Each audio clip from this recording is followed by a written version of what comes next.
Hello, everyone. Welcome back to another episode of Life Forces podcast. And it is time for my quarterly astrology forecast. We are halfway through the year, which is very crazy, but that's the way life goes. The time, it just keeps passing us by, doesn't it?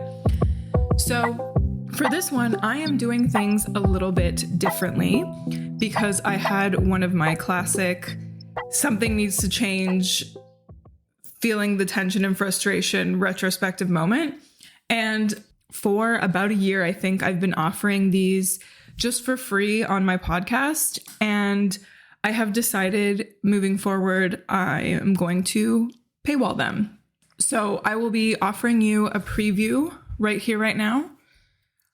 A little bit of an overview of what's happening in July, August, and September, Q3 of this year. And then if you want the full episode with all the deets, going in depth to everything that's happening to help you prepare for the next few months, then you can purchase that in the link in the show notes, in the link in the description. If you go to my website, lifeforcesinc.com, you should be able to find it right there. Or go to my Instagram at lifeforcesinc. So yeah, it's a decision I've made because I know that I offer a lot of value, insights, etc. for free to all of you lovely people, which I love to do. But for this, which is more research heavy, we're changing it up a little.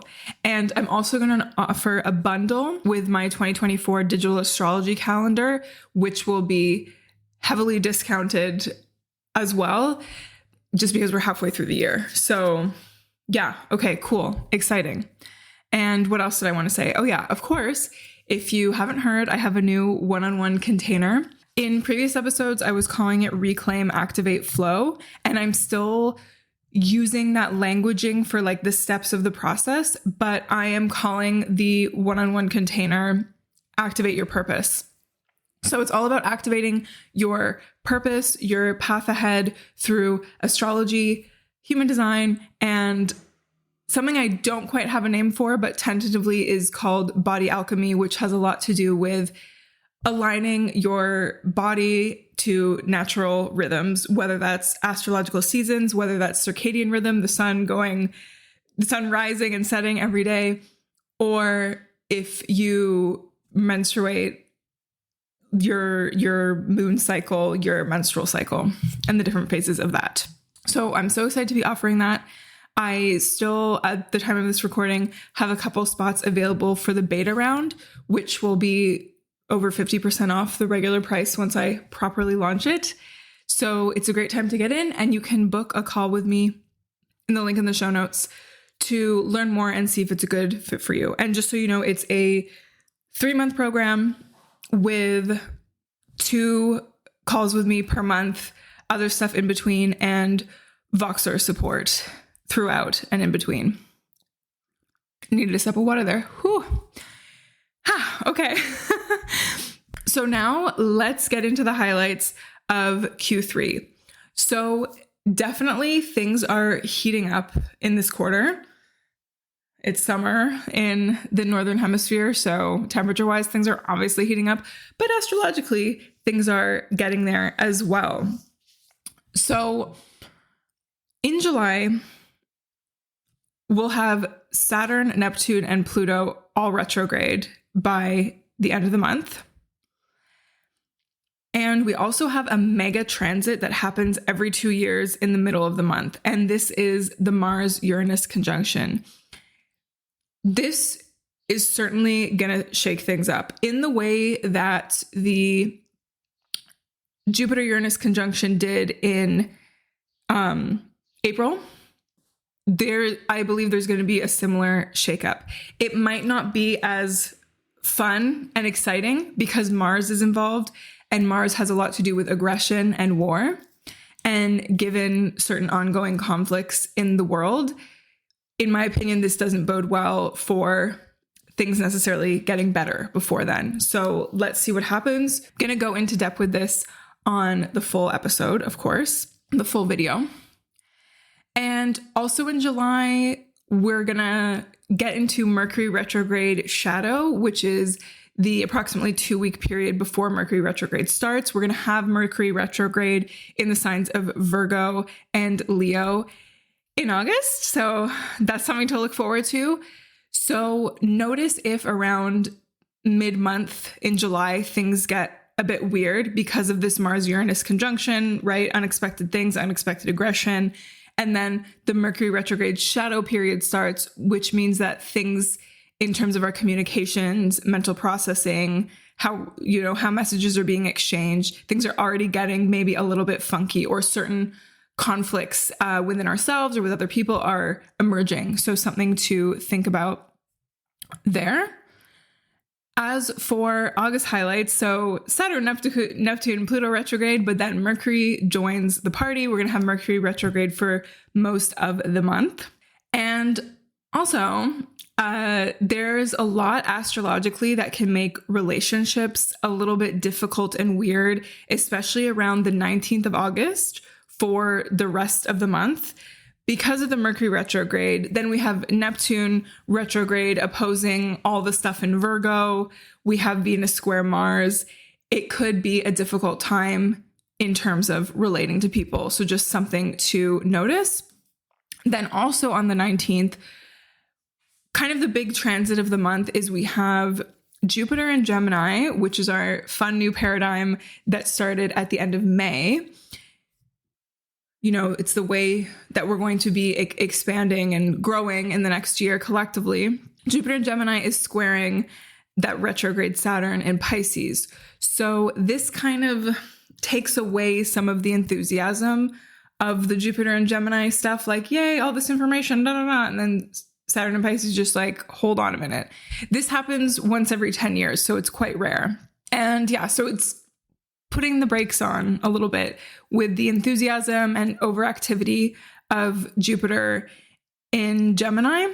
And yeah, remember that Saturn in Pisces specifically is dealing with structure and boundaries with all things Piscean. So this can be like spirituality, religion, ways we check out or escape life, drugs, for example, but also transcendence, creativity, the realm of dreams, things that are unseen. So that's something to note. And Saturn has been in Pisces since March 2023, just FYI. So we've already seen a lot of this kind of stuff play out. And anytime we have a retrograde, which we're currently in Saturn retrograde at this time, all those themes intensify, right? It's a time for reflection, but it can also be a time of intensification. So these themes will be more noticeable, let's say.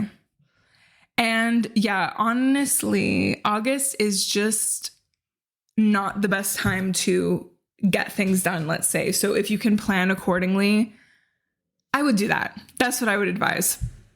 And okay, so then in terms of September, we are going to have all of the outer planets retrograde. So Saturn, then Uranus joins the party this month, in addition to Neptune and Pluto, which are already retrograde. So with all the outer planets stationing retrograde or already stationed retrograde, it's a time where there's going to be a lot of collective reflection. Things in the collective are shifting in a certain way. We might return to certain ideas or ways of being, or like things that we thought we were over might kind of reemerge. And it's interesting because in September, Pluto, which has been retrograde already, dips back into Capricorn, right? Like this year, Pluto really made its debut in Aquarius, but because of retrograde, it's dipping back into Capricorn until November. And this is the very last time it's going to be in the sign of Capricorn for 20 years. So I think we're going to see the last gasp of all that Pluto and Capricorn stuff. So the deep transformation and uncovering of big institutions, of structures, of governance, right? And there might be more like secrets revealed, let's say, right? That's a big Pluto theme. Taboo stuff coming up from the surface, especially when it comes to people being in power. So let's see. And then something very interesting happens, which is that we have eclipse season beginning near the end of September. And what's even more fascinating is we have a lunar eclipse in Pisces, which is giving us a preview of the nodal shift where Pisces is going to be our north node. So the north node moves from Aries to Pisces, and then the south node moves from Libra to Virgo. So we're going to get a little glimpse of what the eclipses in 2025 and 2026 are going to be about, what collective shifts we need to make, what we're moving towards. Going to be very, very interesting. And then eclipse season will finish up in October. So that is all I have. Just to kind of go back. So in July, we're going to be moving through Cancer season into Leo season. In August, we're going to be moving from Leo season to Virgo season. Then in September, from Virgo season to Libra season. And another interesting thing about the eclipses is similar to the eclipses we had earlier this year, the eclipses are also going to kind of bookend the equinox. So, equinoxes and solstices have very potent energy. So do eclipses. So I'm curious to see what's going to shift around those dates.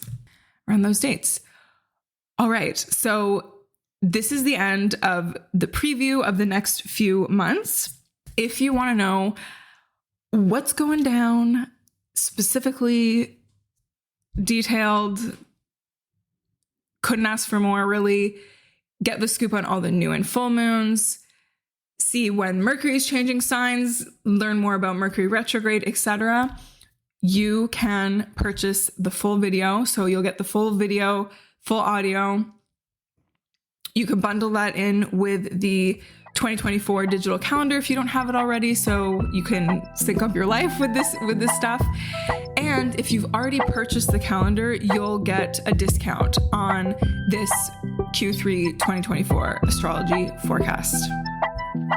So thank you for watching. Thank you for listening. And I hope you will join me in the full video experience, which you can purchase at the link in the show notes on my website. Yes. Thank you so much. Love you. See ya.